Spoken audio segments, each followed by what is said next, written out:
The information contained in this podcast is an expression of opinion and does not constitute investment advice. This is the Gold Money Podcast with Andy Duncan, keeping you up to date with expert opinion on precious metals and the markets.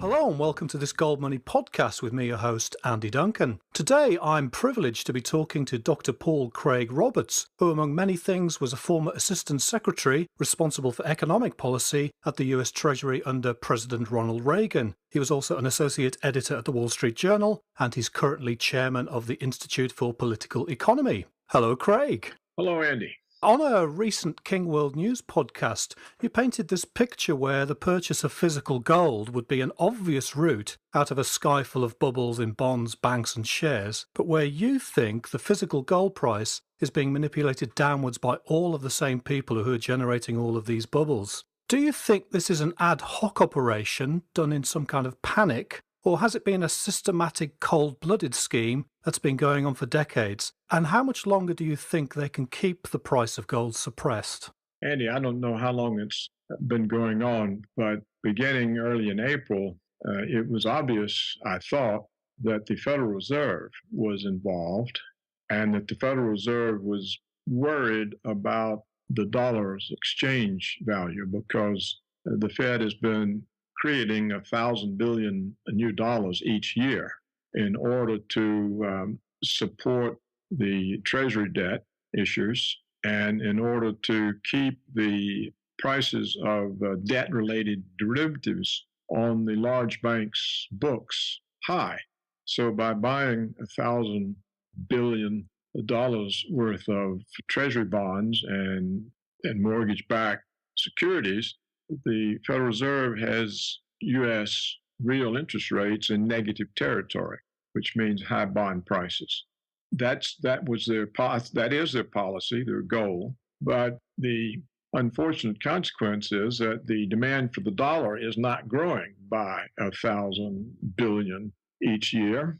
The use of the dollar as reserve currency is declining because other countries making agreements between themselves to conduct their foreign trade in their own currencies and avoid the fees of having to change, say, from yen into dollars in order to trade with China.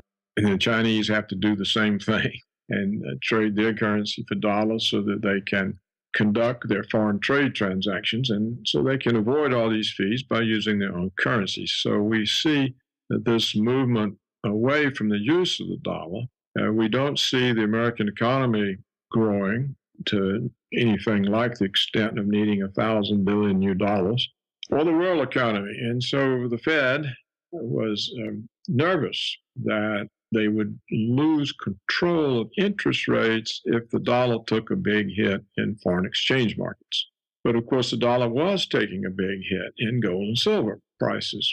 And so they decided, in my opinion, to dump massive amounts of shorts onto that market in order to create the appearance that gold is really not a safe refuge, that the dollar is the only safe refuge.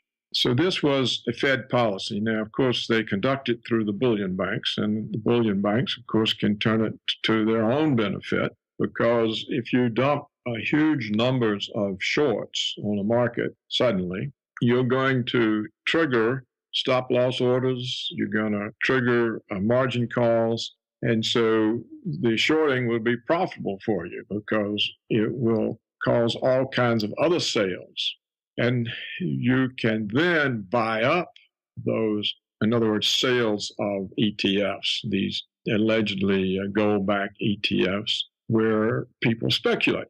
And so if the big bullion banks can get that market falling, it can then buy up those ETF shares and convert them into physical gold. And so it was a way for the big banks and a few of their very favored customers to loot the ETF's gold holdings and also make money on the shorts. And of course, it did cause, in the United States, apprehension about gold as a rising alternative to the dollar. So I believe that is what we've seen going on since early April. How long can they do it? I don't really know.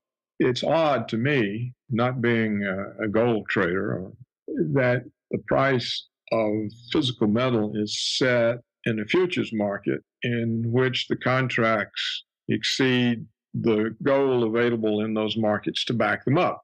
You would think that the price of gold would be established in the physical market where people actually are taking possession of the metal, but it's not. It's established in the speculative market. So as long as that market exists, I would assume they can short it and continue this sort of attack on gold and silver prices. Now, lots of people, perhaps east of Suez, have seen these short prices for gold or gold price dropping as being a great buying opportunity. So they've been soaking up lots of gold and saying thank you very much to the Western central banks like the Federal Reserve. Do you think that eventually maybe the Chinese could reach a point where the renminbi actually gets based upon gold and it actually replaces the US dollar as the world reserve currency?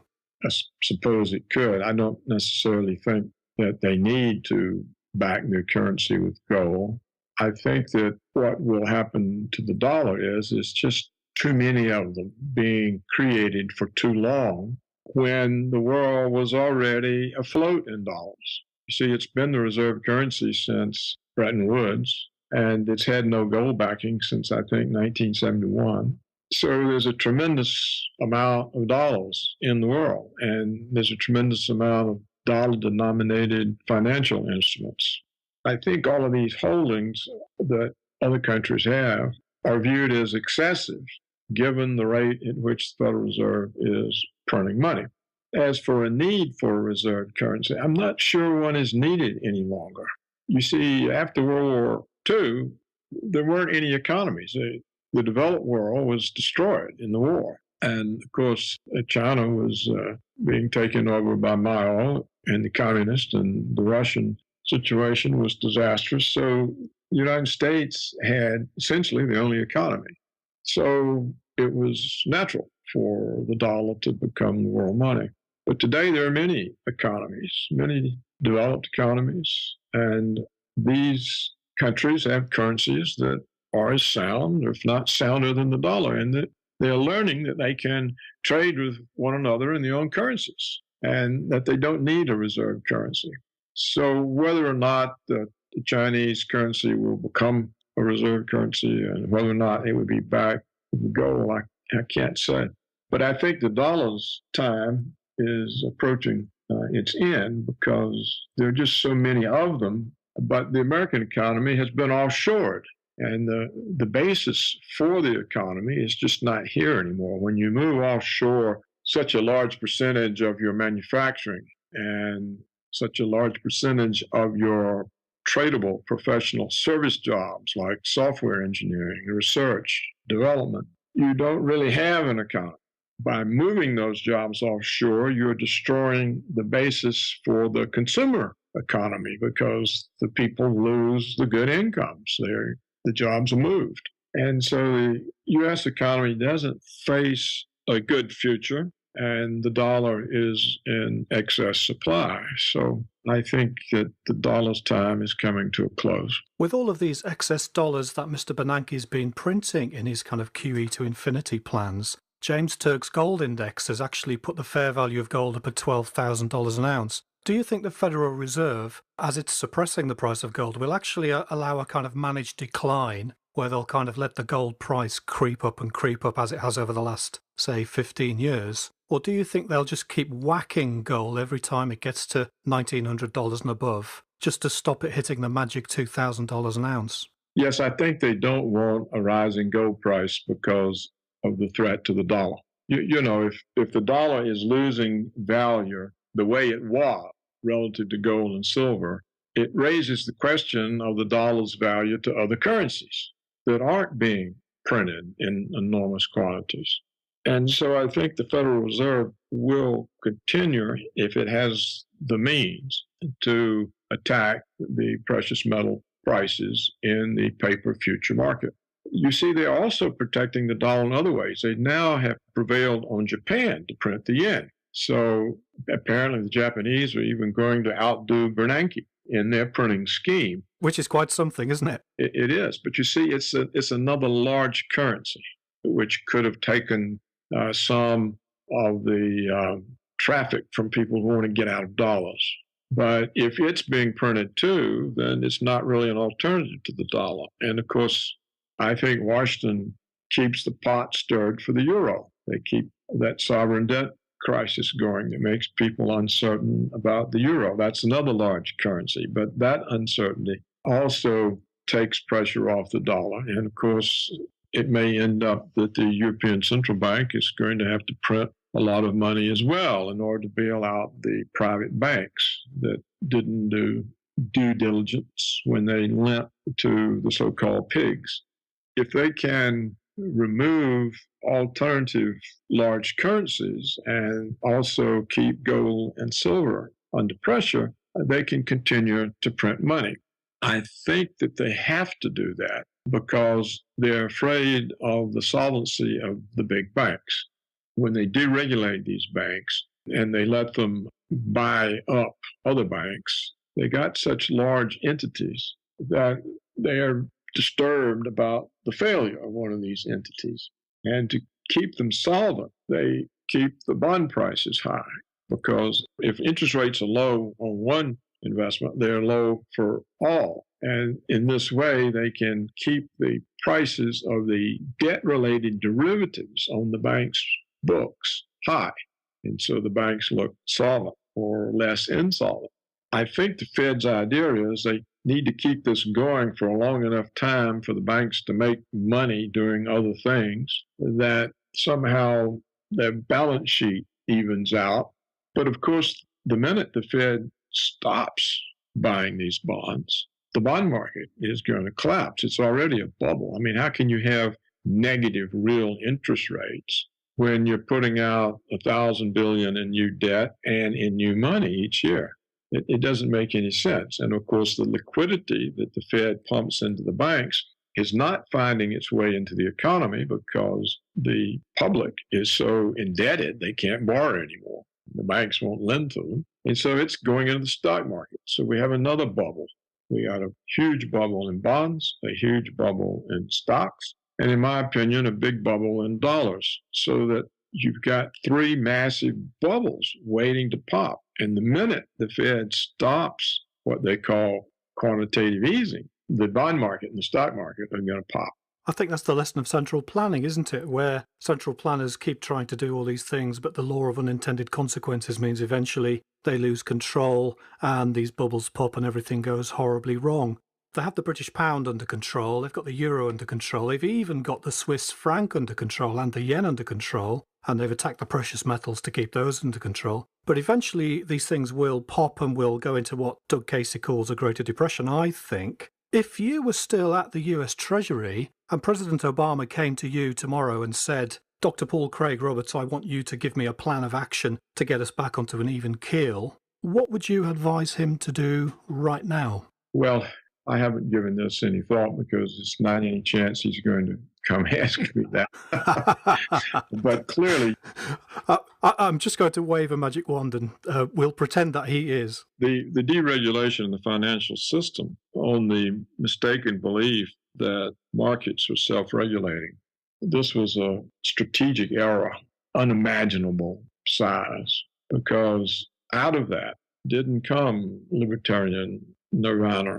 We got crony capitalism. We got gangster capitalism. And when they get so big and they're so important to keep afloat, they become unaccountable. We have individual U.S. banks who have derivative exposure greater than world gross domestic product. This is nonsensical. It makes no sense whatsoever. Obviously, markets are not self-regulating. This came about because of the irresponsible, thoughtless, mindless financial deregulation. So I would tell him to get Glass-Steagall in place immediately, to put the position limits back on speculators immediately, to put controls back on debt leverage immediately. And if the banks have to go under, they just have to go under. You let them fail, you reorganize them. But it may be too late for that, because when you pursue a totally wrong-headed policy for so long, you really can't fix it without serious consequences. So even fixing it would have serious consequences. And as you've already said, not fixing it means it'll eventually fix itself. And those consequences will be serious. So I think that what happened is they let economists with mathematical models run away with them. And they got this notion that financial markets don't need regulating. And so they would just take it away. And so then they got massive concentrations. In other words, the Antitrust Act has disappeared. We see it across all industries. It's just disappeared. There's no longer an Antitrust Act. This, of course, was always a foundation for the belief in competition. You had to have dispersed power, not a few concentrated centers of power. The only reason financial markets were trusted was that they were regulated. It's not really the markets that are regulated. It's the behavior of the people in the markets that has to be regulated. If you don't regulate them, you get what gave us the financial crisis. You get massive fraud, those mortgages, the securitized mortgages, the derivatives spun off of them. All this was massive fraud. You get phony credit ratings assigned. But economic historians already knew this. This is what we've gone through before. This is the reason for the legislation in the 30s that established some sort of control over human behavior so that it would be have rational outcomes rather than gangster outcomes. I think once that happens, you just are going to end up paying a big price, and how it comes into effect, I don't really know, Andy. One of the problems that we sometimes see with these kinds of crises is some people turn to warfare to mask the effect of what they've been doing with economies. Now, it seems to me that the US government is trying to surround Russia, and to do that, it needs to first of all take out Syria and then Iran to kind of get a lot of bases around Russia. Do you think that an Iranian war between the US and Iran might be a consequence of these unintended consequences? Well, the United States government has been going to war and surrounding Russia, I think, even before they deregulated the financial system. So, all the agreements that President Reagan made with Gorbachev were broken. They started breaking them with George Herbert Walker Bush, the first Bush president, Reagan's vice president. I think when the Soviet Union collapsed, Washington just took advantage of that and threw all the agreements out the window. They've taken NATO. Reagan said that NATO would never go into Eastern Europe, but of course it did. We're now 21 years, I think it's been, or 22 years since the collapse of the Soviet Union. We still have NATO. Well, why? Why do you have? It's not defending the Atlantic anymore, is it, when it's in Afghanistan? It's fighting America's wars in Libya or Afghanistan or wherever they start them next. And the missile bases that Washington tells Moscow are to protect Europe from Iranian missiles. I mean, Moscow knows that's a lie. So I think the hegemony that the United States is pursuing, the neoconservative policy of hegemony, is an ideological program that's independent of the financial and economic crisis. The financial crisis came from the deregulation and the belief that you don't need to regulate financial markets. And the economic crisis came from offshoring so much of the high productivity, high value added jobs of the American economy. Both of these crises are ongoing. If the financial crisis was not ongoing, the Federal Reserve would not need to be printing $1,000 billion a year. And nothing whatsoever is being done about the offshoring crisis. Most economists have assumed, erroneously, that offshoring of jobs is free trade, and therefore it must be beneficial. But of course, it has nothing whatsoever to do with free trade. It's the antithesis. It's the pursuit of absolute advantage, which in free trade theory is the antithesis of comparative advantage. That problem is not even acknowledged, much less addressed, though recently the Nobel economist Spence did publish a paper for the Council on Foreign Relations in which he took my position on offshoring. But that's the first sign that there was any awareness in the mainstream economics profession of this problem. So I think the wars are the ideology of neoconservatism. They're doing the same thing to China. Washington announced that they're shifting the naval power to the Pacific. They're building new naval bases. They're getting back into Subic Bay in the Philippines. They're stationing troops, U.S. Marines, in Australia, and they're trying to get back the Air Force Base in Thailand. So they're really pushing to surround China as well. So the way I would look at your question is this. They're going to surround Russia, China, and Iran. And yet they don't have any resources except printing the reserve currency. If the dollar wasn't the reserve currency, if it collapses as reserve currency or is abandoned as reserve currency, the power of the United States is gone. It won't be able to print money to pay its bills, to surround massive countries like China and Russia. And it can't keep fleets in the Persian Gulf and also reallocate them to the Pacific to surround China. So I think on the whole, the overreach is massive. I think having negative real interest rates, this is a massive overreach.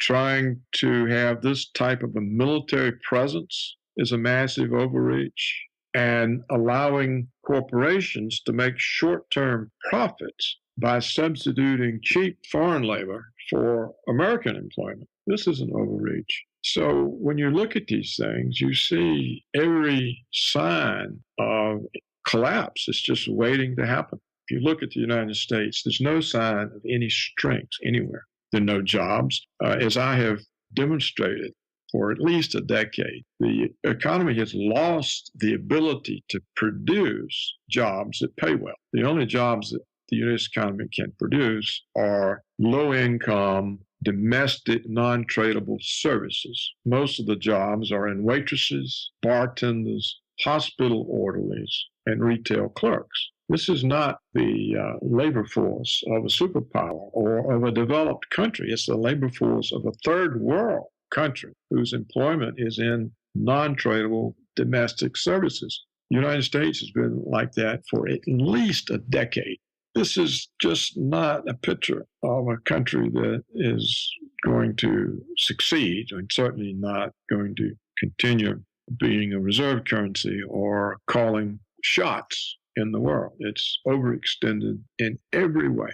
I think this is the historical lesson of empire, isn't it? Because the same thing happened to the British Empire in the 1930s, where it was unable to pay some British sailors in gold, came off the gold standard, and then the British Empire collapsed slowly over the next 30 or 40 years. As well with the Roman Empire, when the Roman Empire overreached and started inflating, again it collapsed because of this kind of overreach. Talking about a bigger historical framework, you've just written a book called The Failure of Laissez-Faire Capitalism and the Economic Dissolution of the West, which was published in February. America was a fantastic idea in which the feudalism of Europe was thrown off by American revolutionaries and in which Europe had to defeudalize in order to avoid losing all of its population to the Americas. So America was a fantastic idea and a fantastic practice for 200 years or so. Can you summarize from your book what made it go wrong? What was the kind of trigger or the series of triggers which made the American dream and the American lifestyle start to go wrong?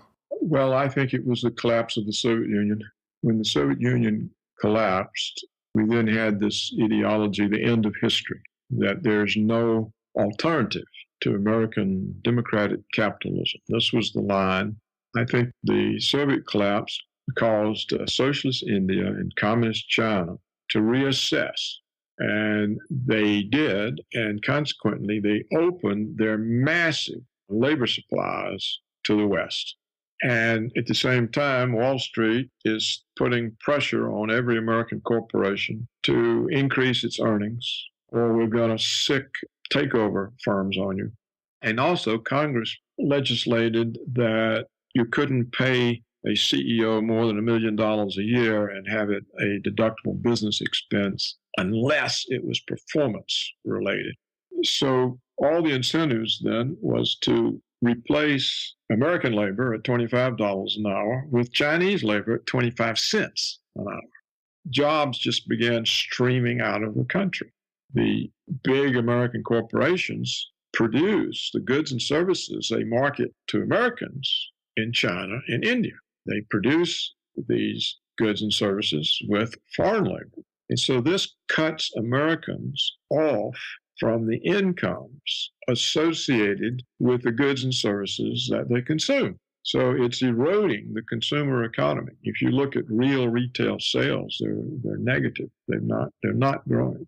If you look at real U.S. GDP and you properly deflate it and don't use the new trick measures that they're using so that they don't have to pay Social Security cost of living adjustments, the U.S. economy, the GDP has been negative since 2006. There's no recovery. The recovery is a product of an understated inflation deflator. I think that's what changed the outlook for the American economy. Many of what were powerful manufacturing cities are now in ruins. Detroit looks like some German city bombed down after World War II. These cities, like in the last decade, have lost a quarter or more of their population. So that is one aspect. The high-speed internet is another, because now intellectual work, software engineering, IT work, research, design, all of these things can be done anywhere and sent in on the internet. We now have a situation where American college graduates, engineering, they can't get employment. There's no jobs. It's become really a crisis. It will end up causing people to abandon the universities because they're not getting a leg up from having a degree, even in engineering, particular fields like software. So that's kind of wiped it out. But at the same time, this victory over Soviet communism caused the economists in the United States and policymakers to think, wow, if we can beat them with regulated capitalism, just imagine how good we can do with unregulated capitalism. Regulated capitalism can defeat communism and socialism. Let's just take away all the barriers and let it run its full course and we'll do even better. Well, this was the mistake that led to all the deregulation. And that, when I say the failure of laissez-faire capitalism, that's what I mean.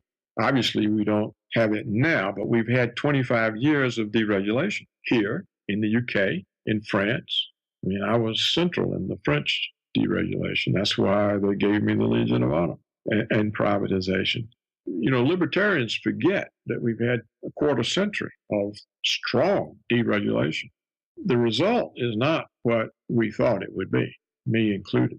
The result is crony capitalism, gangsterism, fraud, financial crisis, the collapse of capitalism, because, capitalism, its justification is it eliminates the ineffectual firms. And so it means that resources are always best used because the firms that are using them badly go out of business and the resources find their way to the firms that are better custodians of them and produce more consumer satisfaction. But you can't do that when you're having to bail out the banks. You can't let them fail. So capitalism no longer works.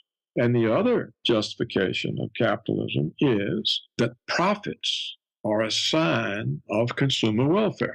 If you have profits, it means the resources met consumers' needs and were well used. But when the profits are due to the fact that you've laid off your own workforce and have hired Chinese and Indians, the connection is no longer there. What's happened in 20 years is we've destroyed both of the arguments for capitalism, and it's failing. Again, it's overreach. It was a mistake to say, oh, well, we beat them at half throttle. Now let's completely free the system and we'll do twice as good. Well, that's not what happened. You paint a fairly bleak picture there. President Obama's probably not going to call you in the morning. So if we get down to, say, the average Gold Money podcast listener, do you have any advice to help them get through this bleak picture before hopefully things turn around in the future? Well, where is a refuge? For a while, it was the Swiss franc, but what did the Swiss discover? They discovered that all the dollars and euros pouring into the franc was driving the value of it so high they couldn't sell. Their exports were threatened. So they had to announce, if the whole world's inflating, we got to inflate too. Otherwise, our currency gets driven so high that we have to close down the economy. So the only refuge appears to be the precious metals. But it remains to be seen whether Washington is able to tie the world up and keep them using the dollar and everybody inflate together. Now, the thing about these inflations, the money is not finding its way into the economy. And so the kind of hyperinflation that you would expect has not happened. We've had asset inflation. First, it was real estate prices. Now it's bond prices and stock prices. This is asset inflation. How long can that go on? I don't know. It's gone on longer than I thought possible. I don't know what kind of deals can be made to keep this afloat or for how long. But the only historical evidence that we have is that gold and silver tend to keep the value. So do you think we should perhaps follow the advice of, in the words of Max Kaiser, backing up our truck and soaking up all of this cheap gold until eventually the Federal Reserve just cannot hold the tiger in any longer? I think that that's what's going to happen. On the other hand, there are signs that we have tried to prevail on the Indian government to put barriers to the importation of gold into India. And the Indian government, to some extent, gets sold the economist line that gold is really not an investment, and all that money that's going into gold really should be going into your factories and capital equipment, and human capital, and you shouldn't be letting the people put the purchasing power into gold. It just sits there and doesn't produce jobs and exports and so on. So I don't know whether they'll have luck getting the Indian demand for gold contained, or if they do, whether smugglers would be able to overwhelm it. And I have no idea what Chinese will decide to do or what kind of deals they might strike. If they're worried about being surrounded by American air bases and naval bases, they may make some agreement to help keep the dollar afloat as well. These things are not predictable, but certainly alchemy has never come into being, so they can't print gold and silver. And so I can't see how anybody can be hurt seeing it at least as an insurance policy. It's a way of protecting some part of wealth. And I suspect that that's what people will do. This whole process may last longer than seems possible. A lot of people don't know whether the Federal Reserve has the gold it says it has. The people are puzzled because when Germany requested its gold, Washington, that was last year or a few months ago, and Washington said, well, look, we'll give you some of it over the next 7 years. Well, why would you say that if you had the gold? It doesn't make a whole lot of sense. So whether or not the speculations over the last few decades that the Federal Reserve had lent out its gold to bullion dealers who sold it in order to keep the price of gold from rising so fast, whether or not the gold is gone and so now the Fed has to engage in shorts in the paper market, most of which seems to clear on a cash basis. And of course, the Fed can always print the cash. These things we don't know. They're not going to tell us. We get circumstantial evidence. They, for some reason, don't want anybody to go into Fort Knox to see if the gold is there. When you run into a situation where they say they have evidence and won't show it, it makes you wonder. One wonders if they remade Die Hard 2 and Germans went into the Federal Reserve building in New York and looked for gold, how much gold would actually be there. There might be some Swiss contractors out there dealing with people in Dubai or dealing with people in Mumbai who might see Indian gold restrictions as a challenge rather than a complete barrier. It's been fascinating talking to you today, Dr. Paul Craig Roberts. How can our listeners find out more about your work and your other books? Well, I have a website now. I finally got pressured into it. I didn't want to do it. It's too much work.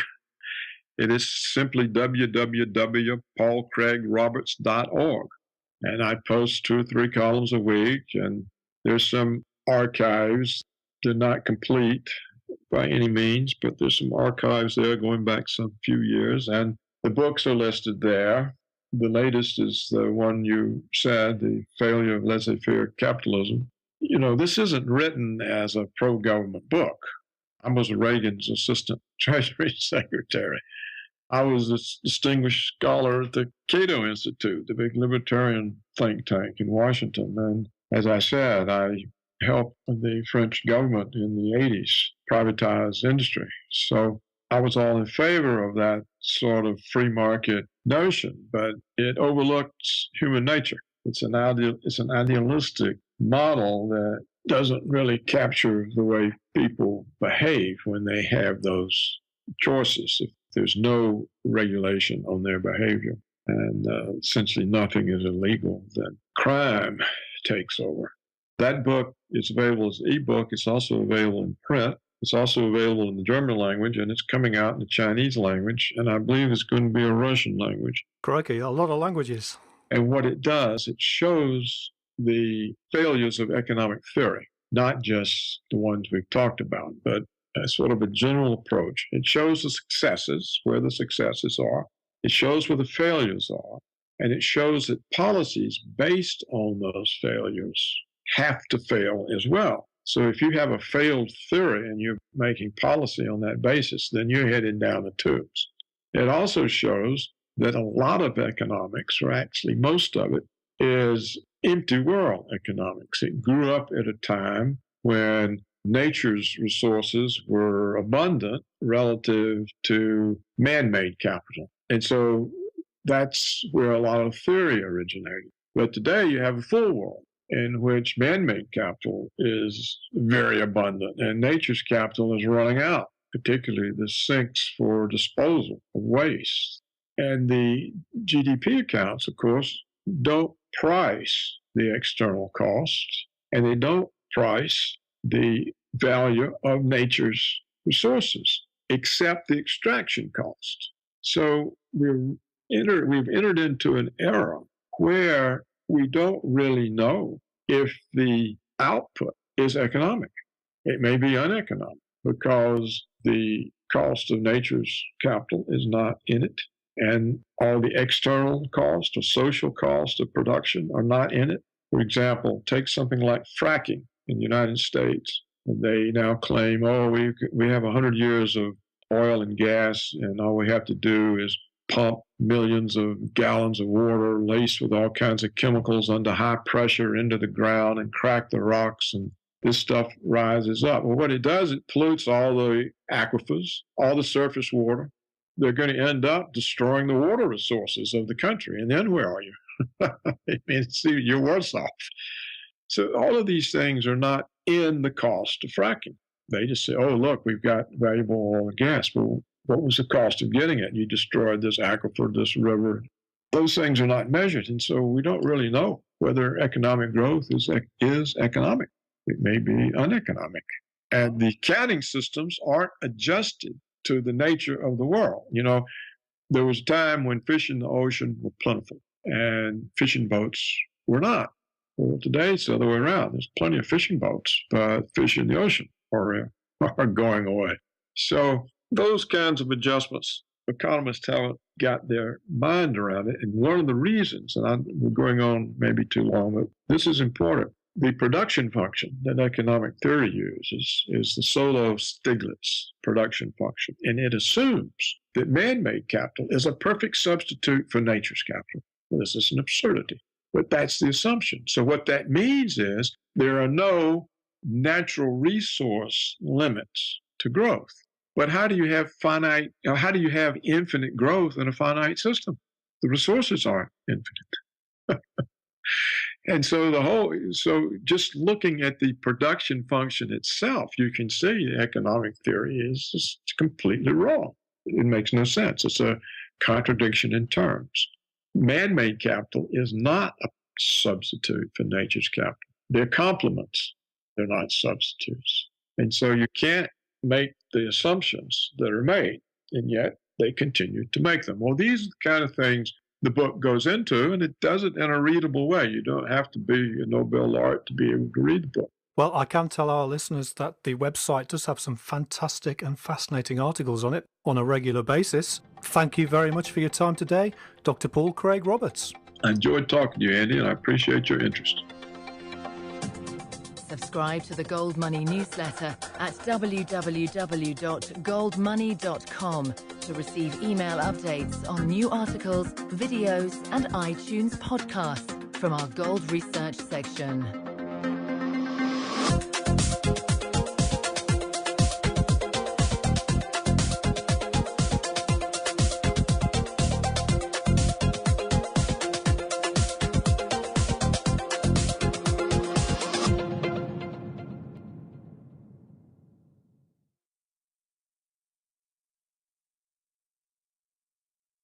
Bretton Woods, and it's had no gold backing since, I think, 1971.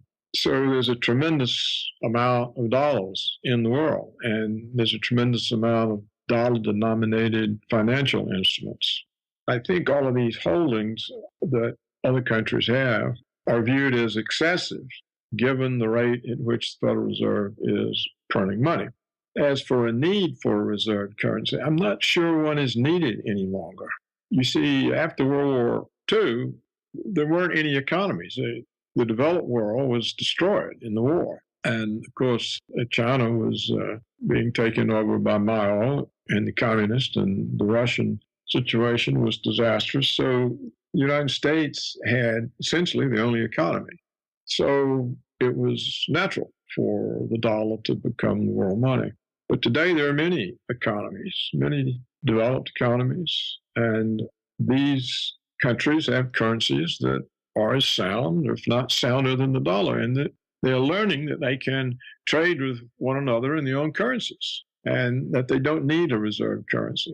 So whether or not the Chinese currency will become a reserve currency and whether or not it would be back to the gold, I can't say. But I think the dollar's time is approaching its end because there are just so many of them. But the American economy has been offshored, and the basis for the economy is just not here anymore. The information contained in this podcast is an expression of opinion and does not constitute investment advice. This is the Gold Money Podcast with Andy Duncan, keeping you up to date with expert opinion on precious metals and the markets.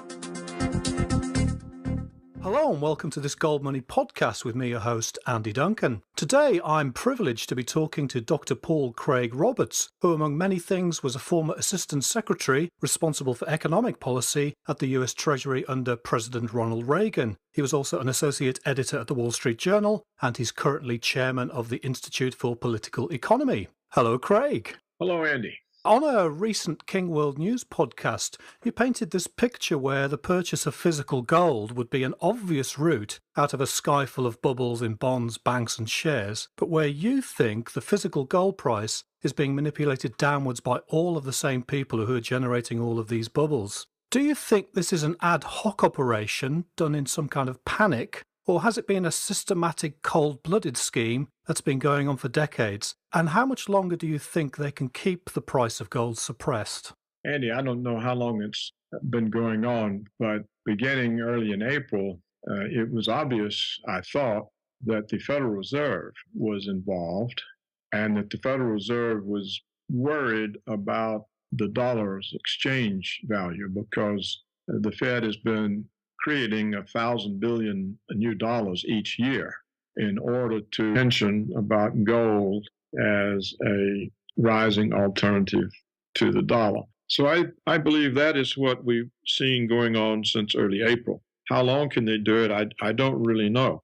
It's odd to me, not being a gold trader, that the price of physical metal is set in a futures market in which the contracts exceed the gold available in those markets to back them up. You would think that the price of gold would be established in the physical market where people actually are taking possession of the metal, but it's not. It's established in the speculative market. So as long as that market exists, I would assume they can short it and continue this sort of attack on gold and silver prices. Now, lots of people, perhaps east of Suez, have seen these short prices for gold or gold price dropping as being a great buying opportunity. So they've been soaking up lots of gold and saying thank you very much to the Western central banks like the Federal Reserve. Do you think that eventually maybe the Chinese could reach a point where the renminbi actually gets based upon gold and it actually replaces the US dollar as the world reserve currency? I suppose it could. I don't necessarily think that they need to back their currency with gold. I think that what will happen to the dollar is just too many of them being created for too long when the world was already afloat in dollars. You see, it's been the reserve currency since to support the treasury debt issues and in order to keep the prices of debt-related derivatives on the large banks' books high. So by buying $1,000 billion worth of treasury bonds and mortgage-backed securities, the Federal Reserve has U.S. real interest rates in negative territory, which means high bond prices. That is their policy, their goal. But the unfortunate consequence is that the demand for the dollar is not growing by 1,000 billion each year. The use of the dollar as reserve currency is declining because other countries making agreements between themselves to conduct their foreign trade in their own currencies and avoid the fees of having to change, say, from yen into dollars in order to trade with China. And the Chinese have to do the same thing and trade their currency for dollars so that they can conduct their foreign trade transactions, and so they can avoid all these fees by using their own currency. So we see that this movement away from the use of the dollar, we don't see the American economy growing to anything like the extent of needing 1,000 billion new dollars, or the world economy. And so the Fed was nervous that they would lose control of interest rates if the dollar took a big hit in foreign exchange markets. But of course, the dollar was taking a big hit in gold and silver prices. And so they decided, in my opinion, to dump massive amounts of shorts onto that market in order to create the appearance that gold is really not a safe refuge, that the dollar is the only safe refuge. So this was a Fed policy. Now, of course, they conduct it through the bullion banks, and the bullion banks, of course, can turn it to their own benefit, because if you dump huge numbers of shorts on a market suddenly, you're going to trigger stop loss orders, you're going to trigger margin calls, and so the shorting will be profitable for you because it will cause all kinds of other sales. And you can then buy up those, in other words, sales of ETFs, these allegedly gold-backed ETFs, where people speculate. And so if the big bullion banks can get that market falling, it can then buy up those ETF shares and convert them into physical gold. And so it was a way for the big banks and a few of their very favored customers to loot the ETF's gold holdings and also make money on the shorts. And of course, it did cause in the United States apprehension